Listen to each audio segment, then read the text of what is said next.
Ketahuilah bahwa ketika kita mengikuti sebuah majelis ilmu, itu sesungguhnya Allah sedang memberikan kepada kita sekian banyak fadilah dan keutamaannya. Karena sungguh sangat mulia orang-orang yang berada di majelis ilmu. Orang-orang yang berada di majelis ilmu adalah orang-orang yang akan dimudahkan baginya jalan menuju surga Allah. Dalam hadis dikatakan oleh Rasulullah sallallahu alaihi wasallam, "Man salaka tariqan yaltamisu fihi ilman, sahalallahu lahu tariqan ilal jannah." Barang siapa yang menempuh satu jalan di mana tujuannya adalah untuk mendapatkan ilmu, maka Allah akan mudahkan baginya jalan menuju surga. Surga itu perlu iman, dan mendapatkan surga itu perlu ilmu. Maka di majelis ilmu lah kita bisa menumbuhkan iman kita, dan di majelis ilmu lah kita bisa mendapatkan ilmu pengetahuan. Maka sering-seringlah menghadiri majelis yang bisa menambah iman kita dan juga bisa menambah ilmu, agar surga Allah itu benar-benar semakin dekat dengan kita bersama.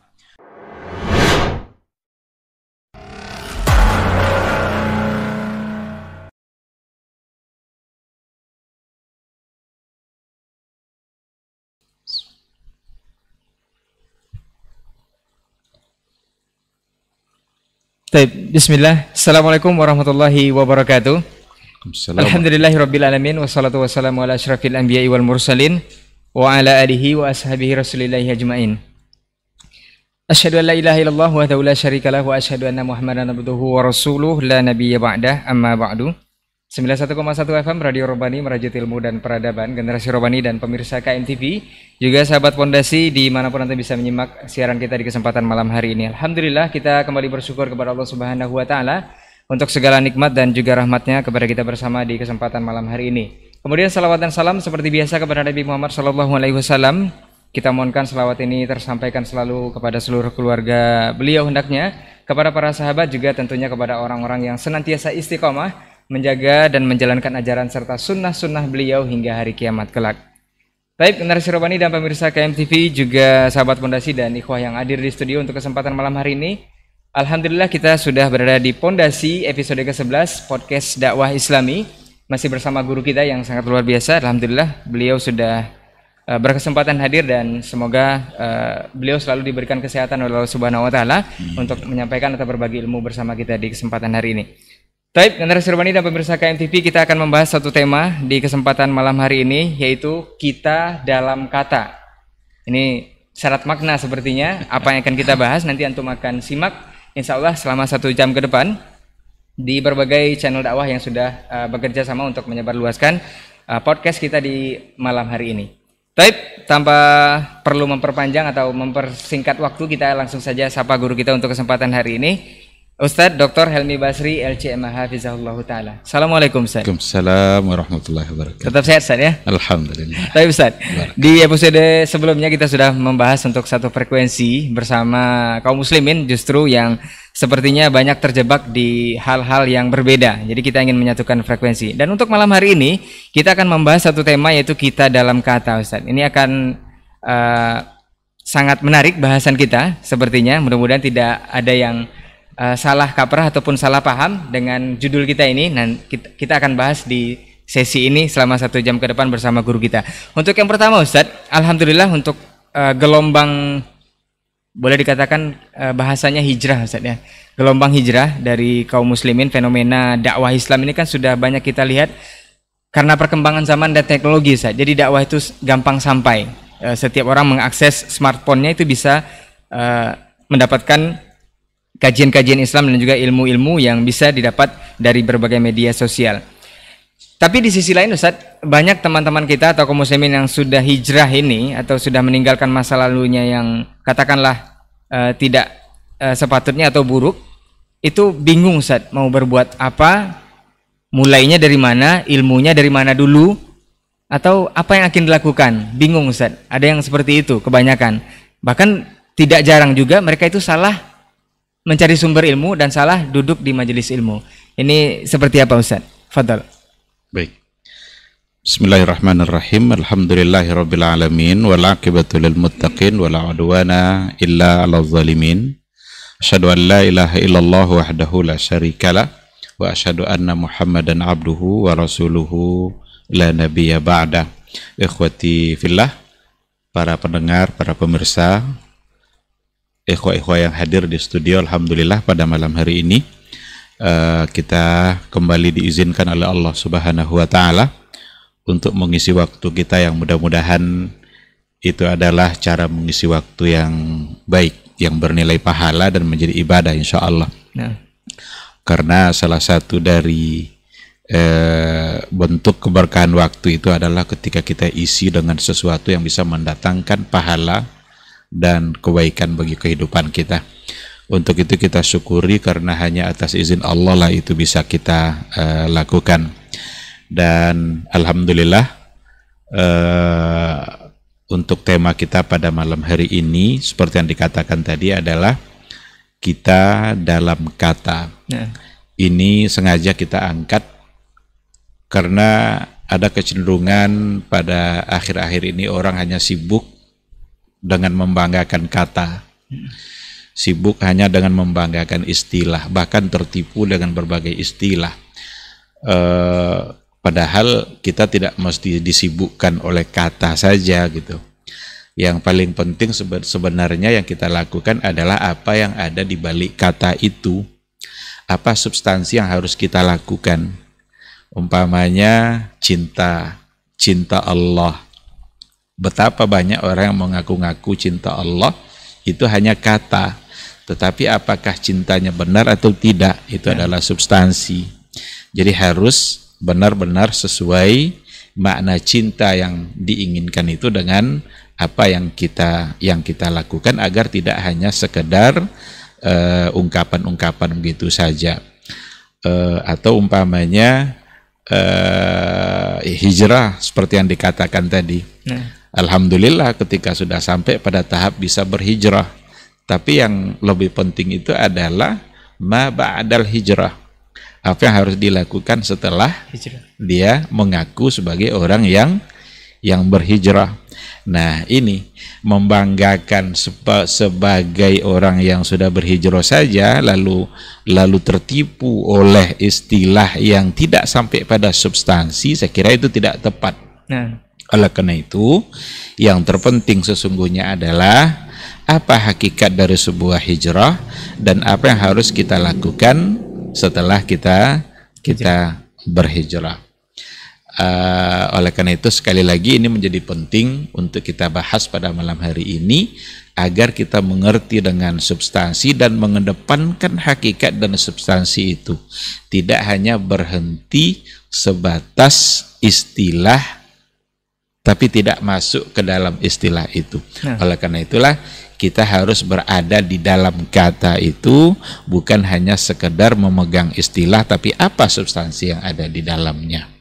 Nah, oleh karena itu, ketika kita lihat hijrah itu dari Rasulullah sendiri itu Shallallahu Alaihi Wasallam sendiri itu memberikan definisinya bahwa orang hijrah itu adalah man hajara ma nahallahu anhu. Orang-orang yang hijrah itu adalah orang-orang yang siap untuk meninggalkan hijrah dia dari apa yang dilarang oleh Allah Subhanahu wa taala. Kebiasaan sebelumnya itu adalah bergelimang dengan hal-hal yang dilarang oleh Allah. Lalu muncul kesadaran untuk berhijrah. Maka hijrah yang sesungguhnya itu adalah berpindah dari kebiasaan-kebiasaan yang di situ ada kemaksiatan, maka ia berpindah kepada kebiasaan-kebiasaan yang di situ ada ketaatan. Kebiasaan yang sebelumnya mendapatkan dosa itu harus dia tinggalkan. Sekarang dia harus berubah kepada kebiasaan yang mendatangkan pahala dan begitu seterusnya. Nah, jadi sekali lagi, ayo kita menuju substansi.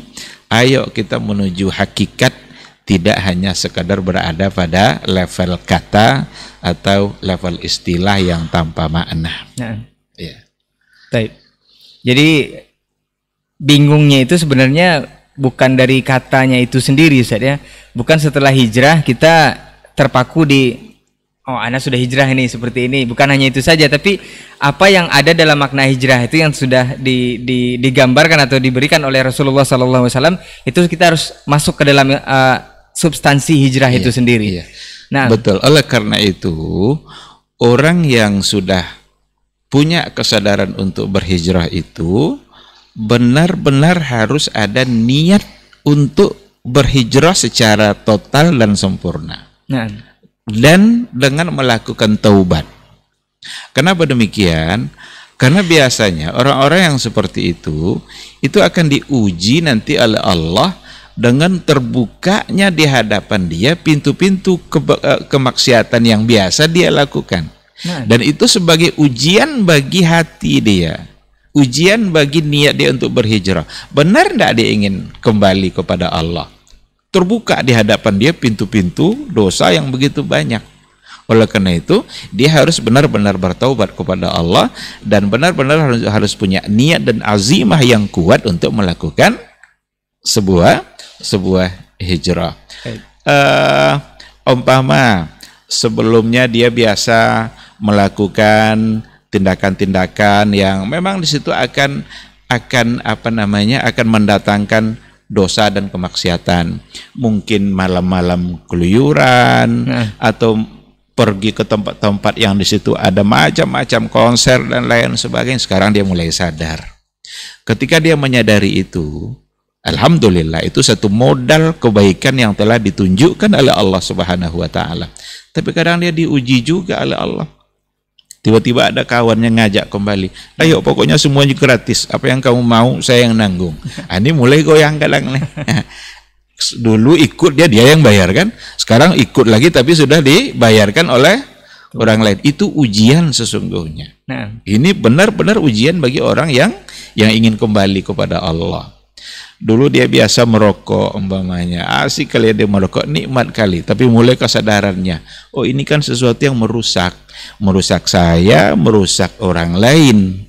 Jadi tidak merusak diri sendiri tapi juga merusak orang lain. Sudah dia tinggalkan, tiba-tiba ada yang nawarin kembali, berbungkus-bungkus pula dia tawarkan, gratis pula itu. Ini semua adalah bentuk-bentuk ujian.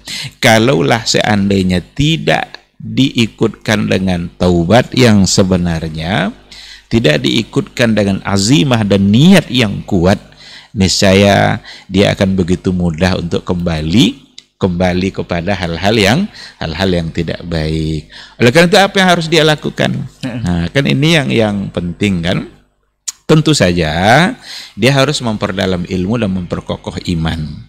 Di samping itu dia harus mencari teman-teman di mana dia punya, seperti yang kita bahas pada sebelumnya, yang punya lingkungan dan frekuensi yang sama.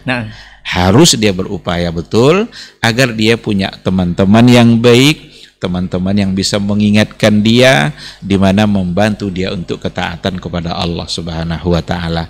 Maka bersama-sama dengan temannya itu dia memperdalam ilmu, kemudian dia memperkokoh keimanan dia kepada Allah, dia bersyukur kepada Allah bahwa keinginan kembali itu sesungguhnya adalah petunjuk yang luar biasa yang tidak mungkin bisa dihargai dengan apapun. Itu sesuatu yang sangat mahal.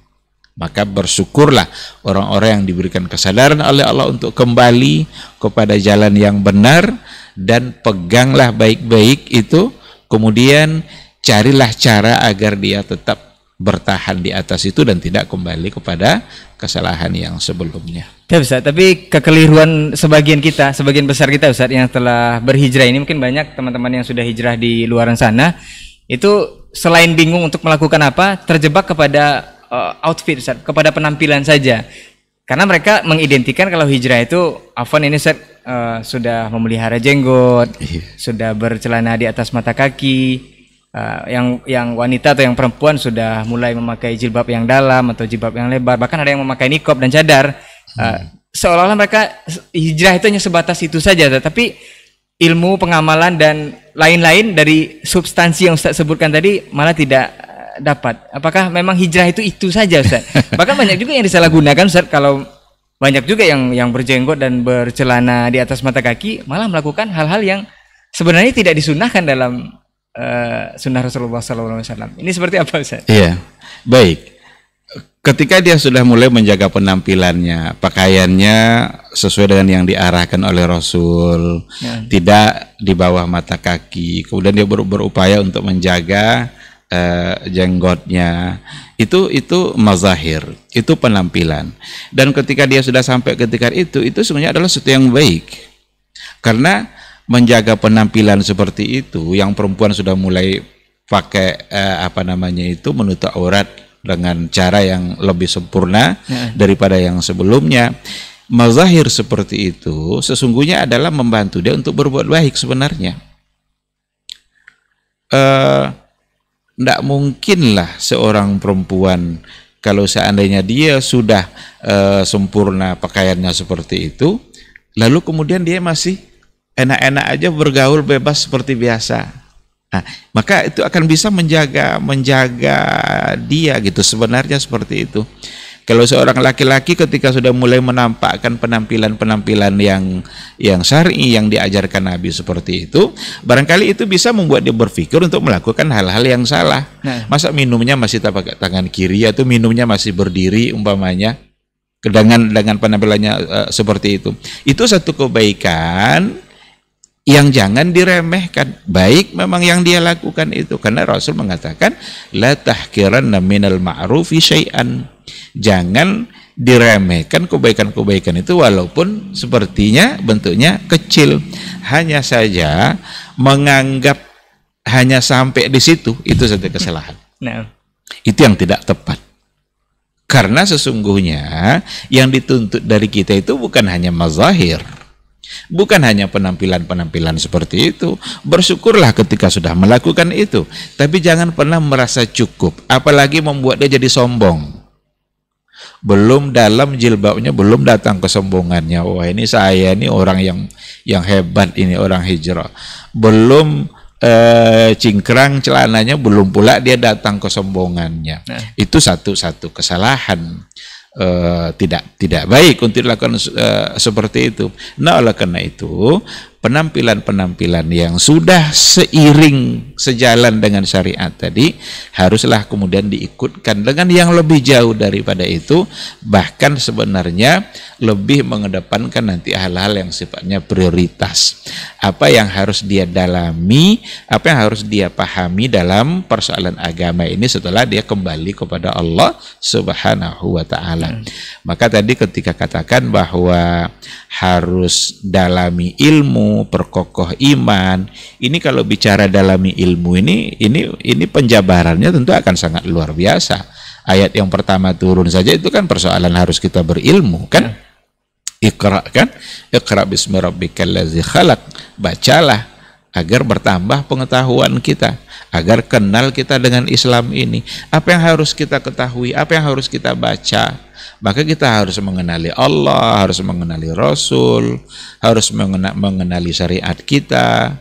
Kita ini hidup, siapa yang memberikan kita kehidupan? Kita ini hidup, nanti akan berakhir kehidupan kita, dan apa yang akan terjadi setelah kehidupan yang berikutnya. Nanti hidup lalu mati dan kemudian dihidupkan kembali oleh Allah. Ini semua yang harus didalami. Maka skala prioritas saya kira ini di sini sangat penting, sangat perlu. Apa yang harus dia dalami, maka utamakanlah hal-hal yang terpenting dari semua yang penting. Persoalan iman, persoalan akidah, keyakinan, bagaimana dia benar-benar bertauhid, dan bagaimana dia bisa meninggalkan semua bentuk kesyirikan-kesyirikan yang ada. Jadi ani'budullaha wajtanibut taghut. Allah untuk disembah, taghut itu untuk dijauhi. Benar-benar kuatkan iman kita kepada Allah dan benar-benar jauhi semua bentuk kesyirikan-kesyirikan. Karena kesyirikan itu berkembang juga nampaknya. Ada hal-hal yang menipu kita pada hari ini, rupanya itu adalah sebuah kesyirikan. Kadang-kadang kita tidak sadar itu sebagai satu kesalahan karena sudah dikemas, sudah disampul dengan sampul yang begitu menarik, jadi sepertinya dia tidak lagi dia seperti permen yang dibungkus indah tapi dalamnya ternyata adalah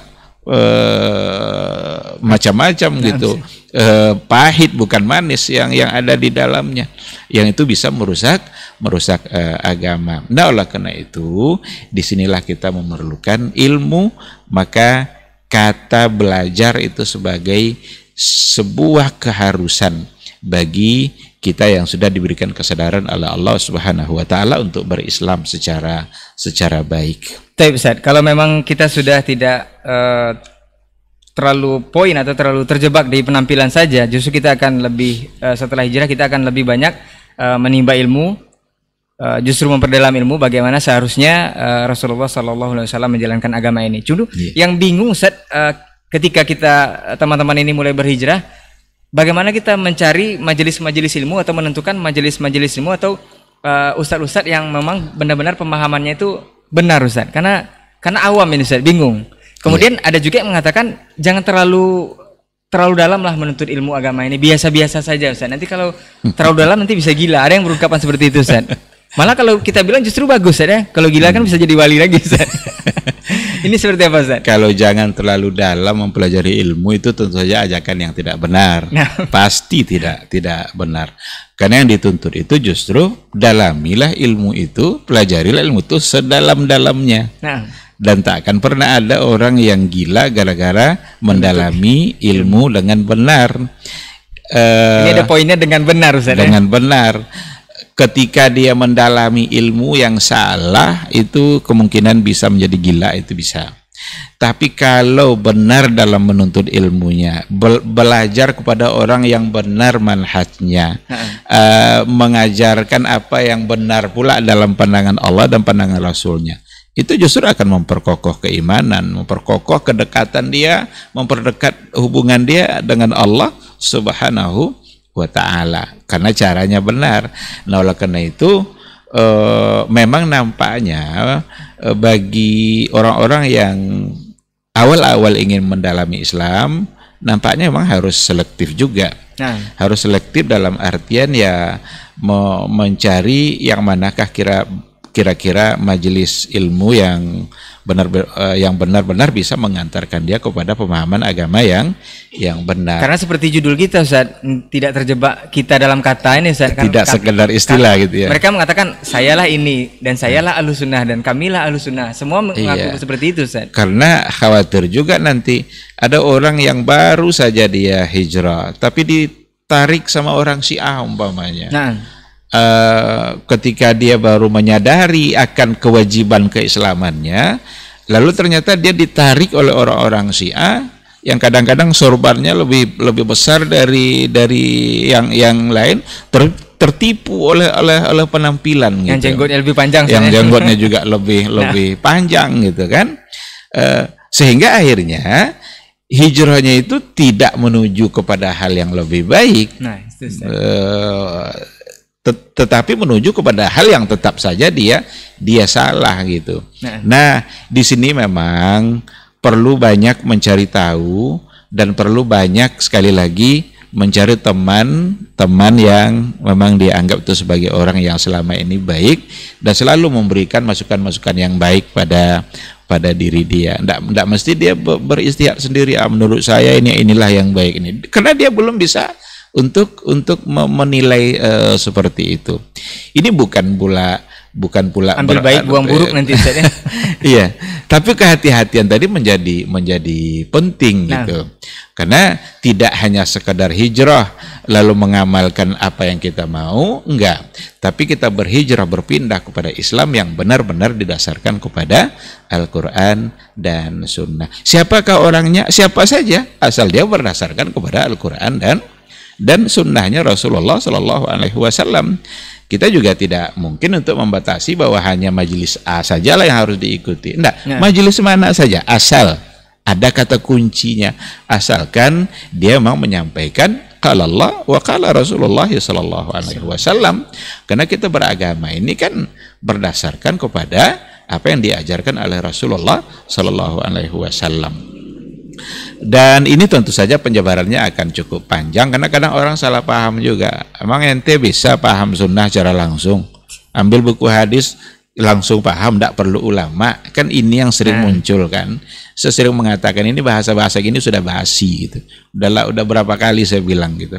Tidak pernah kita mengatakan bahwa kita tidak membutuhkan para ulama.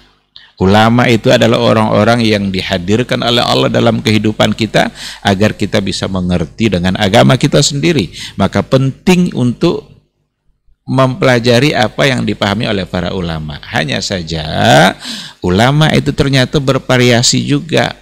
Bahkan ulama dibagi-bagi kan, ada ulama su, ada ulama yang kecenderungannya mengejar mendapatkan dunianya. Orang bilang juga dia sebagai ulama, sebagai pakar gitu.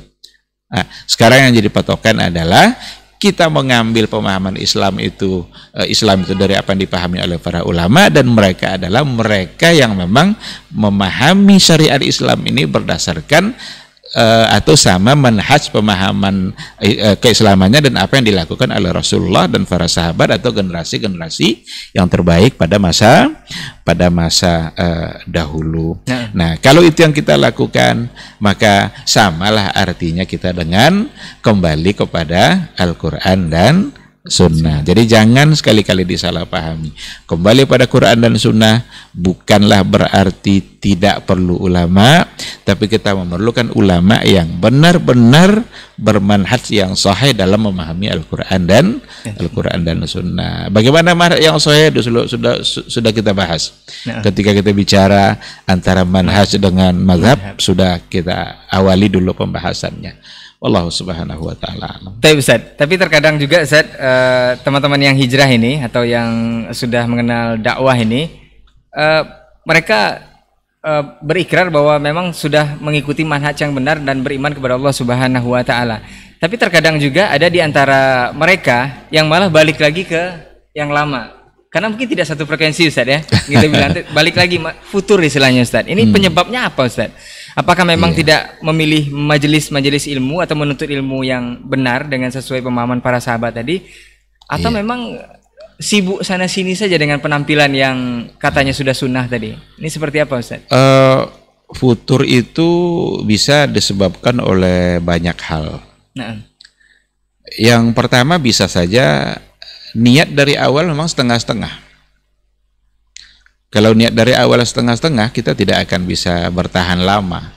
Tapi seriuslah, jujurlah dari hati yang terdalam kita untuk mendapatkan kebenaran Islam. Kalau tidak, itu akan bisa mudah untuk kembali. Diuji sedikit aja sama Allah.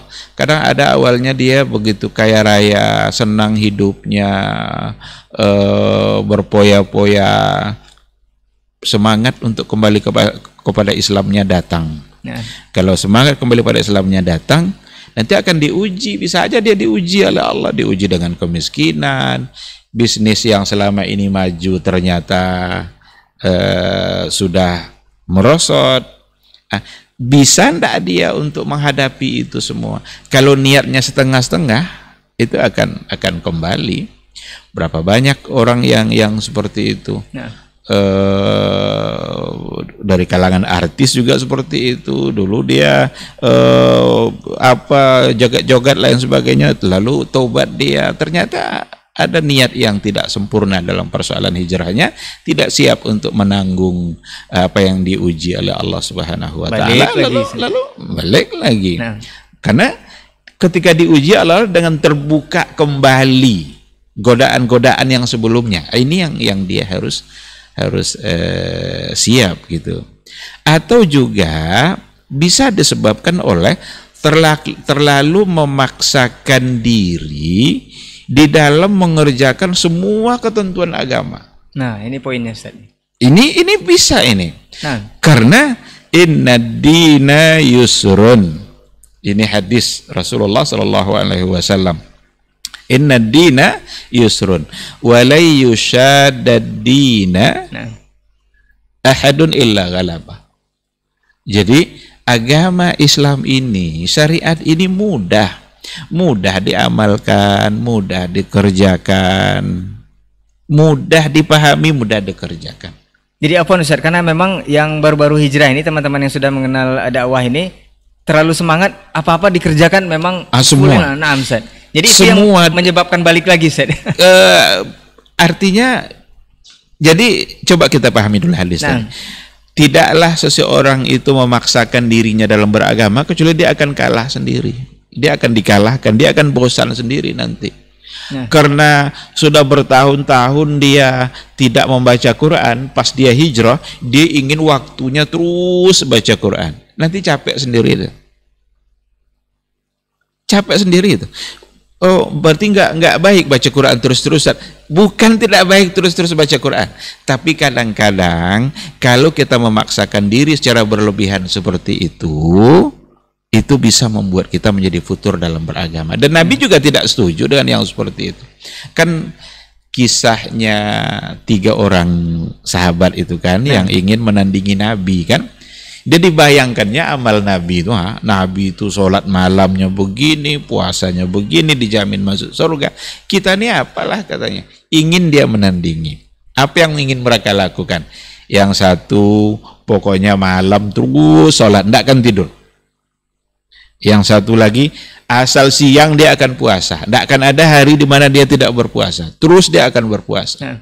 Yang ketiga dia bilang, la atazawwajun nisa, saya tidak mau nikah. Karena itu nanti mengganggu saya untuk beribadah. Sampai cerita itu sama Nabi. Ketika Nabi tahu ada sahabat yang seperti itu, naik mimbar Nabi sampaikan, ma balu qaumin yaquluna kaza wa kaza. Kok ada ini orang yang bilang begini. Nabi enggak tunjuk siapa orangnya. Itu metode dakwah Nabi, di mana kalau ingin merubah satu kemungkaran kan tidak mesti menyebut orang di depan orang ramai kan. Nabi hanya menyebutkan perbuatannya saja. Ada orang bilang begini kata Rasul. Innama ana atqakum wa akhsyakum. Saya ini kata Rasul lebih bertakwa dari kalian semua dan lebih takut kepada Allah dari semua kalian. Tidak ada yang lebih takut kepada Allah selain daripada saya, kata Rasul. Tapi saya kalau sudah malam hari saya tidur dan saya juga bangun di malam hari. Siang kadang saya berpuasa tapi saya juga berbuka dan saya menikah. Nah, yang 3 ini gambaran dari memaksakan diri dalam beragama dan Nabi tidak setuju.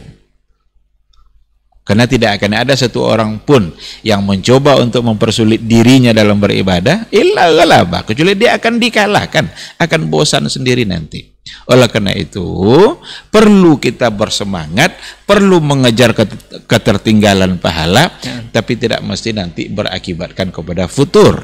Kalau sudah futur itu jangan-jangan tidak ada yang mengembalikan atau tidak ada yang mengembalikan semangatnya untuk kembali kepada Islam.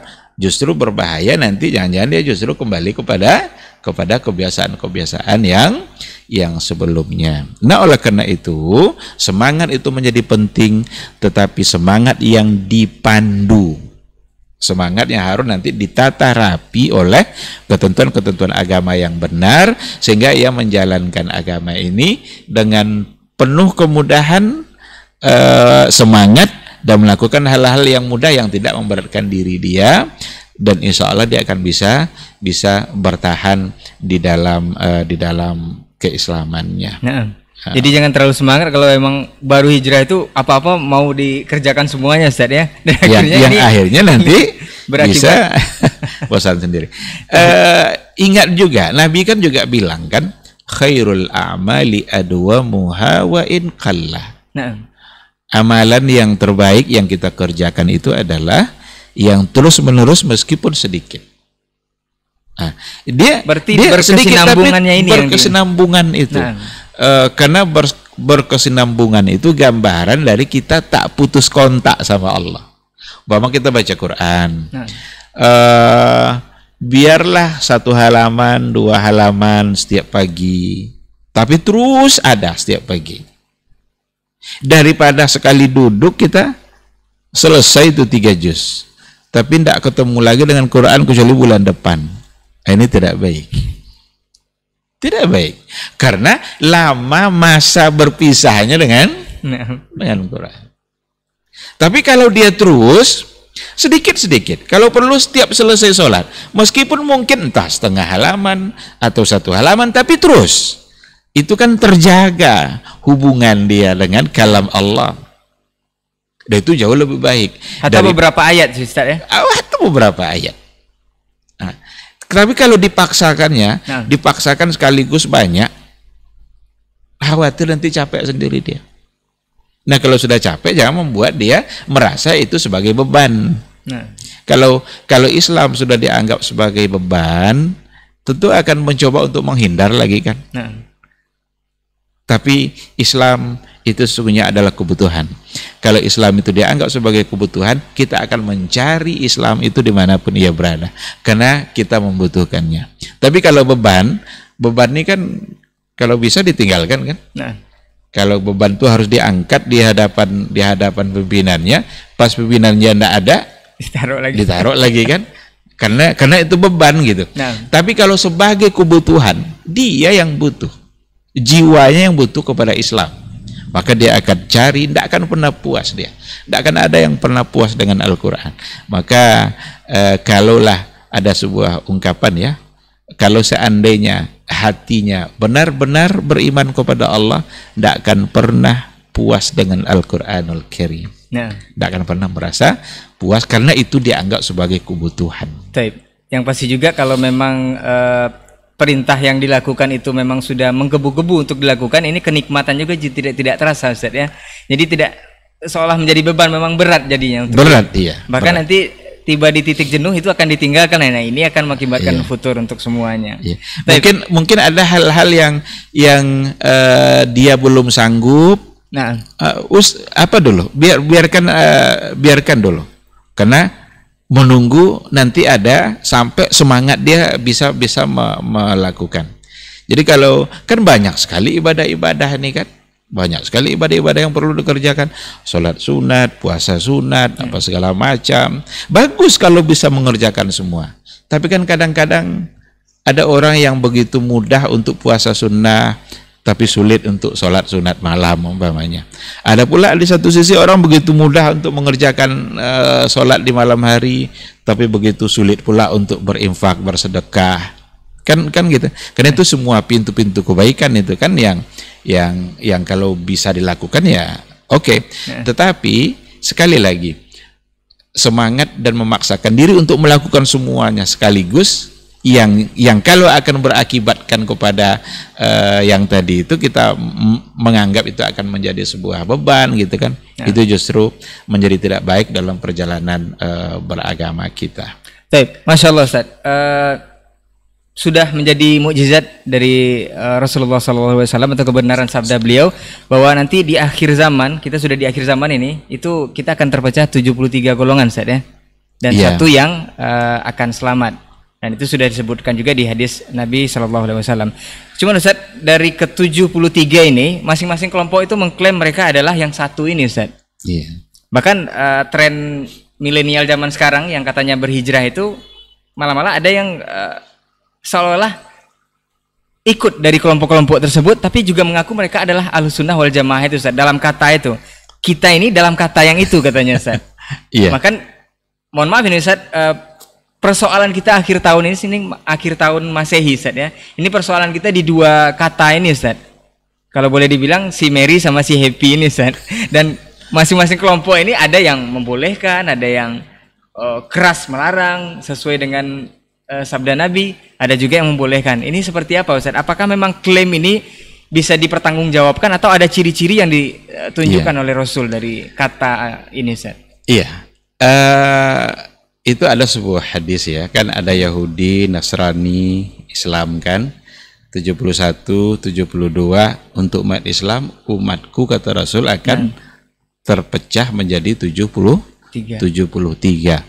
Untuk diketahui yang 70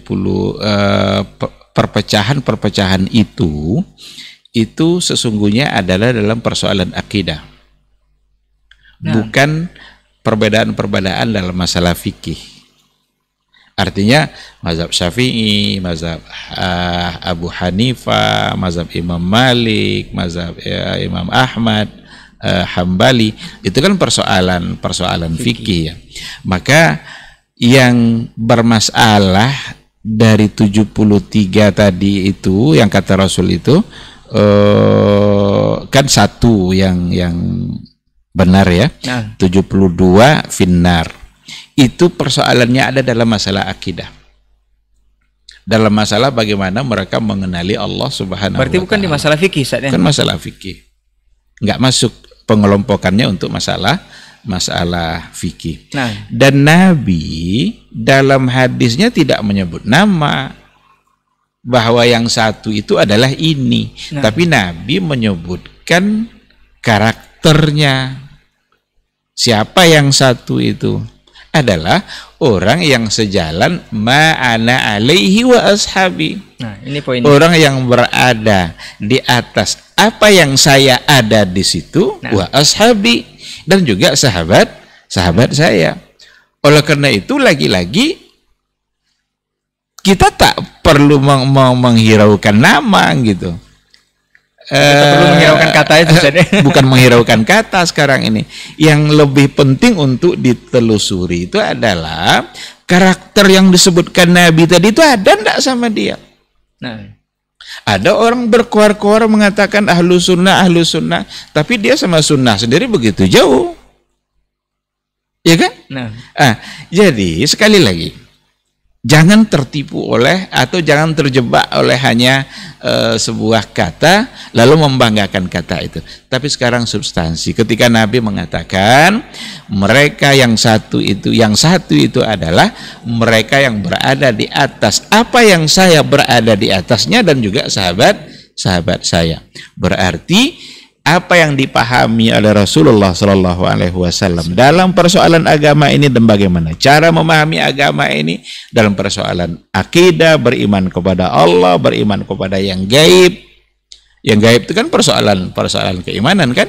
Bagaimana Nabi dulu mengimaninya, bahkan beriman kepada Rasul sendiri, bagaimana mencintai Rasul itu. Nah, apapun namanya.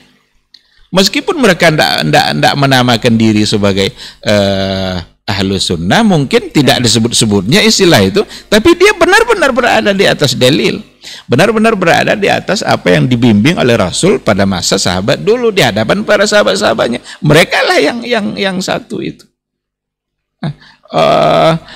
Tapi ketika mereka seperti yang dikatakan tadi, betapa mereka ingin benar-benar dianggap sebagai nama itu. Ya udah, kalau mengaku sebagai nama itu, tengok substansinya. Apakah sejalan nama dengan substansinya, dengan hakikatnya atau tidak? Maka beragama kita adalah bagaimana cara Rasul beragama dan bagaimana pula cara sahabat beragama. Nah, ini lagi-lagi jangan disalahpahami seolah-olah kita adalah orang yang langsung kembali kepada Al-Quran dan Sunnah. Enggak. Kita kembali kepada ulama, di mana ulama-ulama itu adalah mereka yang berpegang kepada manhajnya Rasulullah SAW. Seperti siapa? Imamul Mazahib. Imam yang 4 itu jangan dikira mereka tidak punya dalil dalam beristihad, tetapi mereka tidak pernah satupun yang menganjurkan agar mengikuti diri mereka. Karena mereka menyadari bahwa ada kemungkinan dari apa yang diistihadkan oleh mereka masing-masing mungkin itu salah. Maka apa kata Imam Syafi'i? Jadi menurut Imam Syafi'i itu ra'i shawab yahtamilul khata. Kalau saya beristihad, kata Imam Syafi'i, pendapat saya itu dalam pandangan saya itu benar, tetapi masih ada kemungkinan untuk salah. Pendapat orang lain, hasil istihad orang lain, itu dalam pandangan saya itu saya anggap salah, tapi masih ada kemungkinan untuk benar. Dan semua mereka mengatakan seandainya apa yang saya katakan itu bertentangan dengan Al-Quran dan Sunnah, maka tinggalkan pendapat saya. Ini yang menunjukkan bahwa mereka sama manhajnya dengan para sahabat. Tapi kalaulah ada di antara orang, di antara ulama, di antara kiai mungkin yang mewajibkan harus ikut dia, jangan coba-coba ikut selain saya. Kalau tidak ikut saya salah, berarti dia sendiri sudah salah. Karena para ulama mazhab saja tidak menganjurkan untuk mengikuti diri dia. Bahkan Imam Syafi'i bilang idza sahhal hadis fahuwa mazhabi. Kalau hadisnya sahih, itulah mazhab saya. Jadi tidak sulit menjadi pengikut Imam Syafi'i itu.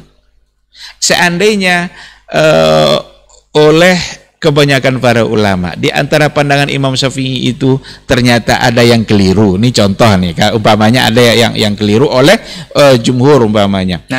Karena ada hadis yang sahih yang bertentangan. Lalu kita pindah kepada hadis yang sahih. Kita sebenarnya sangat Syafi'i sekali. Jadi bukan berarti yang Syafi'i itu yang mengikut semua pendapat Imam Syafi'i, tapi yang Syafi'i itu adalah yang mengikut hadis-hadis yang sahih. Karena Imam Syafi'i bilang seperti itu. Kalau hadisnya sahih, itulah mazhab saya. Maka tidak dibenarkan oleh para a'immah fudala itu untuk berta'assub, berfanatik ria dengan apa yang mereka istihadkan. Dan ini menggambarkan bahwa dia atau mereka semua mengajak kita untuk kembali kepada Al-Quran dan sunnah Rasulullah Sallallahu Alaihi Wasallam. Ada juga yang menyuruhkan, Ustaz, bahkan ini dai, Ustaz, yang mengatakan bahwa memang tidak usah kita berselisih paham di antara yang 73 golongan ini, karena semua kita ini salafi, Ustaz. Mengikut salafi artinya kan mengikut yang dulu, Ustaz. Jadi diterjemahkan kalau semua umat Islam ini salafi. Ini seperti apa ini, Ustaz, kata? Lagi-lagi kita nama tidak jadi patokan gitu. Mau salafi, mau apa lagi istilahnya itu. Kan macam-macam istilah itu aswaja, kan. Mau aswaja, mau ada orang Wahabi, macam-macam kan. Kan ada macam-macam istilah itu. Tidak peduli nama. Inilah kita bahas sekarang. Ini yang kita bahas sekarang ini. Bukan nama yang penting. Yang penting adalah substansi yang kita kerjakan itu apa. Sekarang ngaku-ngaku dia kan semua kita bisa dianggap sebagai pengikut salaf gitu kan. Kalau salafi sebagai pengikut salaf. Ketika mereka mengaku seperti itu, iya enggak manhajnya seperti itu. Sesuai enggak dengan apa yang dilakukan oleh generasi terbaik dulu, ya kan? Ketika mereka ternyata tidak seperti itu, ya enggak bisa diterima. Bahkan meskipun mereka mengaku-ngaku sebagai Ahlus Sunnah wal Jamaah, kalau ternyata mereka jauh dari ketentuan Ahlus Sunnah wal Jamaah itu sendiri, ya itu sekedar nama. Itu sekedar nama. Sekali lagi, dan kita tidak boleh mencukupkan diri pada sekedar nama. Bahkan nama tidak terlalu menjadi penting dalam persoalan ini, karena yang lebih penting adalah substansinya. Kalaulah seandainya nama menjadi penting, mungkin akan Nabi sebut langsung namanya mungkin. Tapi ternyata nama tidak ada. Bermunculanlah berbagai macam aliran-aliran, ada Khawarij, ada Mu'tazilah, ada Murji'ah. Ini kan semua persoalan pada akidah ini kan?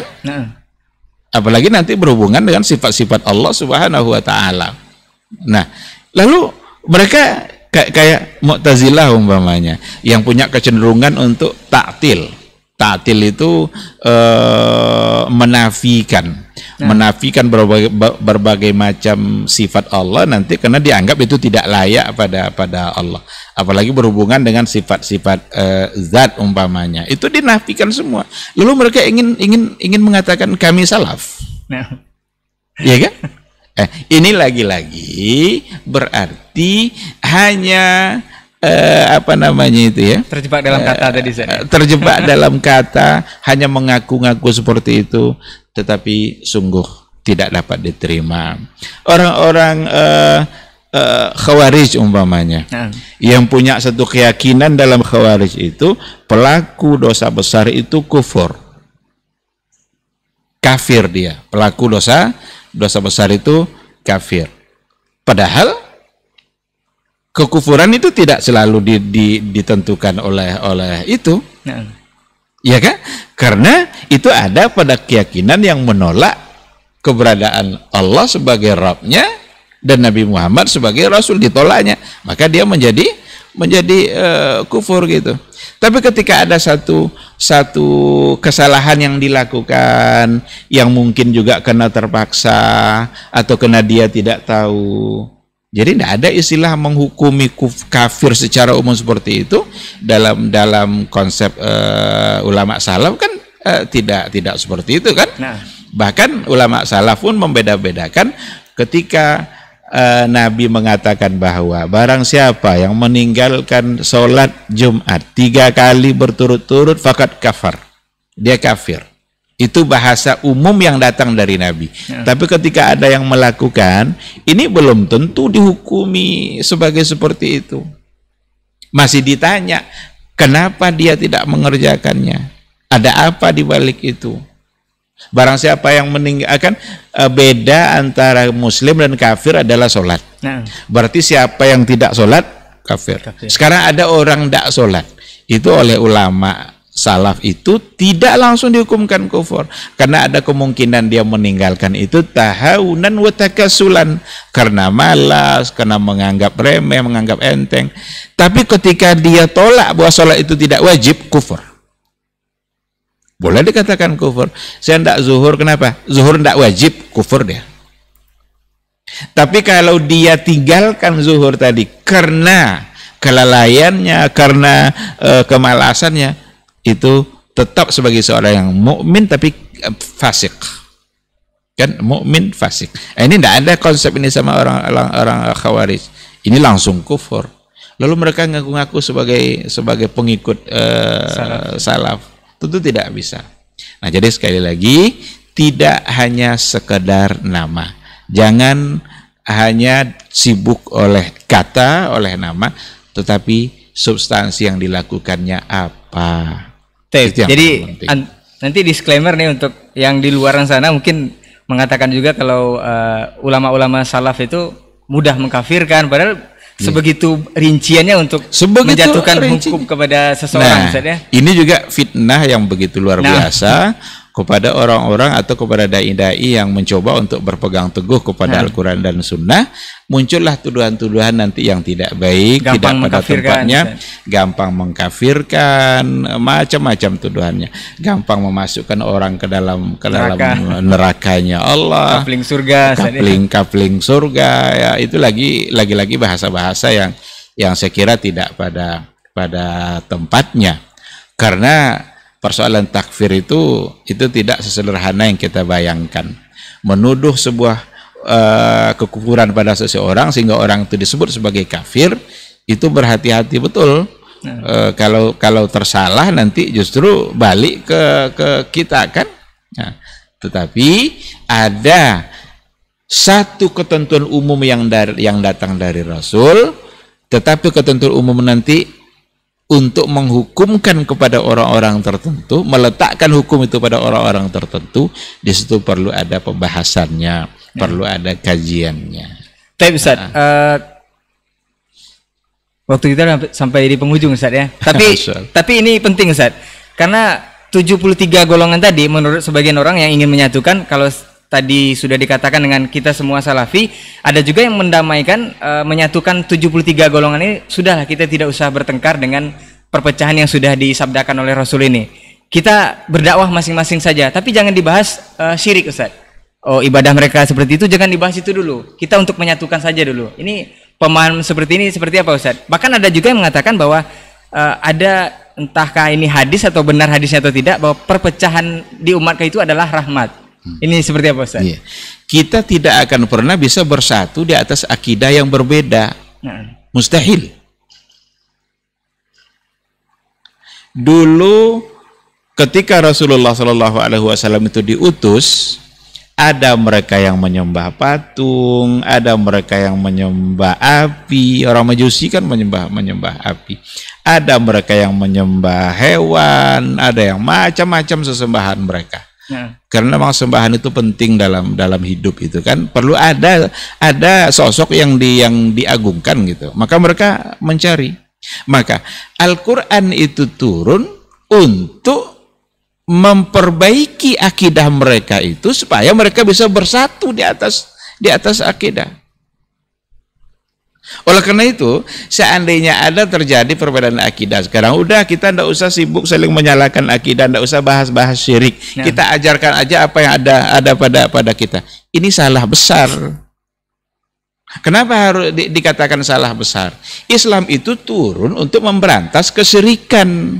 Masa ndak boleh kita bilang syirik itu sebagai sebuah kesalahan, ini syirik lalu harus ditinggalkan? Itu tidak bersatu namanya. Itu namanya mau berpegang dengan keyakinan agamanya masing-masing. Ya.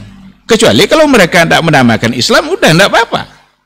Tapi selagi mereka menamakan sebagai Muslim, Islam katanya agamanya wajib berada di atas akidah yang benar. Sekarang yang disembahnya kuburan, sujud dia kepada kubur itu, dicium-ciumnya kubur itu. Lalu kita bilang salah, tidak boleh. Justru salah kita kalau tidak mengatakan itu salah. Karena sujud itu hanya kepada Allah. Sujud hanya kepada Allah. Maka sujud kepada kuburan satu kesalahan dan itu kemusyrikan. Nah, orangnya berarti musyrik kafir. Tunggu dulu. Mungkin karena dia tidak tahu. Selama ini dari kecil itu aja yang dia pahami. Tidak ada orang yang menyampaikannya. Maka kita berkewajiban untuk memberitahu. Tapi tetap perbuatannya kita hukumi syirik. Wajib hukumnya dihukumi, yang salah itu tetap salah. Bahkan Rasul tegas dalam masalah ini. Tegas dalam masalah ini. Jelas ini kan. Kalau sudah dalam persoalan akidah itu lakum dinukum waliyadin di hadapan orang-orang jahiliyah kan. Tapi sekarang karena mereka juga menamakan Islam, maka kewajiban kita sesama muslim untuk memberitahukan kalau itu adalah sebuah kesalahan. Dan bagaimana caranya untuk mengatakan itu salah? Ini ayatnya, ini hadisnya. Nah, disinilah pentingnya kita berislam di atas Quran dan hadis, Quran dan sunnah Rasul. Tapi kalau tidak mau diingatkan, ya udah, karena berarti kewajiban kita menyampaikan sudah ada, tetapi tidak mau menerima, tetap ingin bertahan di situ. Udah, yang harus diingat adalah pertanggungjawabannya nanti di hadapan Allah Subhanahu wa taala. Lalu ada ikhtilafu ummati rahmah. Nah. Ini hadis oleh sebagian besar para ulama la aslalahu. Tidak ada asalnya, tidak ada biang sanad yang bisa dipertanggungjawabkan sampai kepada Rasulullah Sallallahu Alaihi Wasallam. Tapi masyhur, Ustaz. Tapi sangat terkenal sekali. Hanya saja kalau dibawa kepada maknanya nanti, kalau seandainya ada pada persoalan-persoalan fikih, itu mungkin maknanya bisa sejalan. Tapi kalau seandainya dibawa nanti kepada akidah, lalu dipakai ikhtilafu ummati rahmah. Perbedaan umatku adalah rahmat. Rahmat apa yang akan didatangkan oleh akidah yang salah, yang tidak benar, yang beragam-ragam, akidah, tidak akan pernah mendatangkan rahmat. Nah. Justru hanya akan mendatangkan bencana-bencana, mendatangkan murka Allah. Nah. Ya kan? Nah. Jadi sekali lagi hadis itu dari segi periwayatannya tidak dapat dipertanggungjawabkan. Bahkan ada yang mengatakan la aslalahu, tidak ada asalnya, tidak ada sanad yang bisa dipertanggungjawabkan sampai kepada Rasul. Kalaupun ada, itu adalah sebagai sesuatu yang tidak sahih datang dari Nabi. Tapi maknanya, dari segi makna, kalau dibawa nanti kepada persoalan-persoalan yang sifatnya mungkin furu'iyah, itu bisa dapat diterima, karena memang ada banyak hal yang dalam furu'iyah yang kemungkinan terjadinya perbedaan-perbedaan mungkin disebabkan oleh bagaimana mereka memahami nas, atau mendudukkan kesahihan dan dhaifnya sebuah riwayat, gitu kan. Satu bilang sahih, satu bilang dhaif. Itu dalam masalah furu'iyah. Tapi kalau dalam masalah akidah, ini riwayat ini sangat tidak bisa diterima, karena perbedaan akidah tak akan pernah mendatangkan rahmat. Satu berpegang sama tauhid, yang satu mempertahankan kesyirikannya. Lalu rahmat apa yang akan datang dengan perbedaan persoalan akidah? Tak bisa dipakai. Tapi perlu diingatkan kepada antum semua, ini masalah makna, Ustaz ya. Tetap hadisnya bukan, tidak ada asal, Ustaz ya. Tidak ada asal. Bahkan bukan hadis sepertinya, Ustaz ya. Begitulah dikatakan oleh para ulama. Kita kalau ingin tahu tentang kesahihan hadis, tentu kita cari pada buku-buku hadis yang mu'tabar, yang memang dapat dipertanggungjawabkan. Tapi ternyata itu tidak ditemukan. Wallahu a'lam.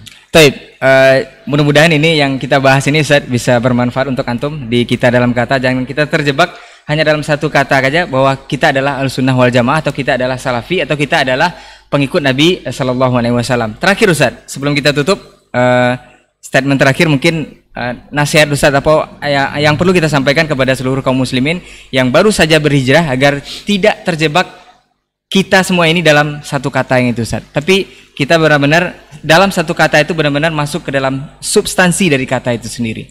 Nah, iya. Yang pertama sekali ikhlaskan niat hanya karena Allah Subhanahu wa taala dalam berhijrah. Nah. Dan dalam melakukan apa saja setelah kita berhijrah. Karena niat yang ikhlas itu landasan yang harus ada dalam berbagai hal, termasuk dalam masalah hijrah. Setelah itu, berupayalah untuk mendalami syariat ini, mendalami agama ini, mulailah dari hal-hal yang terpenting dari yang penting. Dari akidah, kemudian ibadah. Ibadah itu pun nanti ada yang wajib, ada yang sunat. Bukankah dulu ada seorang badui yang datang menemui Rasul, dia ingin diberikan petunjuk, ya Rasulullah, tolong tunjukkan kepada saya apa yang harus saya laksanakan dalam kewajiban-kewajiban agama ini. Disebutlah oleh Rasulullah Sallallahu Alaihi Wasallam hal-hal yang wajib-wajib saja disebutkan oleh Nabi. Nabi tak singgung-singgung yang sunat, karena dia tahu ini orang baru berislam gitu kan. Kamu harus sholat 5 waktu, kamu harus berpuasa Ramadan. Nanti kalau musim haji kamu ingin berhaji, laksanakan haji. Kalau kamu kaya sampai nisabnya, kamu harus berzakat. Apalagi ya Rasulullah, itu aja kata Rasul. Senang dia, betapa gembiranya dia mendapatkan itu. Karena bagi dia itu mudah gitu kan. Lalu pergi dia sambil tersenyum. Dia bilang begini, saya takkan tambah-tambah selain dari yang disebutkan Nabi itu. Nah, kata Rasul begini, qad aflaha in sadaq. Dia itu menjadi orang yang sukses atau beruntung jika dia benar. Jika dia mengerjakan yang tadi itu, berarti dia beruntung. Jadi tidak ada alasan sebenarnya menambah-nambah dalam agama ini. Berkreasi dalam agama ini tidak perlu. Karena yang ada aja belum semuanya kita kerjakan. Zikir umpamanya. Sudahkah kita mengerjakan semua zikir yang diajarkan Nabi? Berapa banyak itu dalam kehidupan kita? Mulai kita tidur, bangun sampai tidur kembali ada zikirnya. Bakar saat dengar petir ada zikirnya. Nah. Saat dengar ayam berkokok ada pula zikirnya. Hujan ada pula zikirnya. Masuk kamar kecil ada pula zikirnya. Nah, sudahkah semua itu kita kerjakan? Nah, cuma kadang-kadang semangat mengerjakan yang sudah diajarkan ini tidak ada, yang semangat justru membuat zikir-zikir baru yang tak pernah diajarkan Nabi, dan itu pula dijadikan cara beribadah oleh dia untuk mendekatkan diri kepada Allah. Kita khawatir, jangan-jangan capek kita habis waktu tapi tidak ada nilainya di sisi Allah Subhanahu wa taala, apalagi jika zikir-zikir itu mengandung kesyirikan. Nah, oleh karena itu kuatkan tekad, azimahnya harus kuat, kemudian belajarlah dengan bersemangat, awali dari yang prioritas dan berdoalah kepada Allah Subhanahu wa taala agar senantiasa hatinya berada dalam agama Allah untuk tetap istiqamah. Rasul saja, orang yang sebagai utusan Allah untuk menyampaikan agama, dia senantiasa berdoa kepada Allah agar tetap istiqamah dalam beragama. Baik, Masya Allah, jazakallah khairan Ustaz untuk waktunya di kesempatan malam hari ini, dan perbincangan sangat luar biasa, sangat banyak sekali membawa manfaat untuk antum semua. Mudah-mudahan ini bisa menambah khasanah ilmu dan juga bisa kita amalkan dalam kehidupan sehari-hari. Dan sekali lagi, jangan kita semua ini yang sudah berhijrah mengenal jalan agama dengan baik, jangan terjebak dalam satu kata yang bawakan itu warna-warni, dan prioritaskanlah untuk belajar, cari sumber yang benar dengan memperbanyak teman yang satu frekuensi. Kita insya Allah akan ketemu lagi pekan depan dengan tema yang berbeda tentunya, dengan guru kita yang sama insya Allah, di waktu dan frekuensi yang sama juga insya Allah. Afwan untuk semua salah kata dan khilaf bicara, kita tutup dengan doa kafaratul majelis. Subhanakallahumma wa bihamdika asyhadu an la ilaha illa anta astaghfiruka wa atubu ilaik. Wassalamualaikum warahmatullahi wabarakatuh. Waalaikumsalam warahmatullahi wabarakatuh. Masya Allah.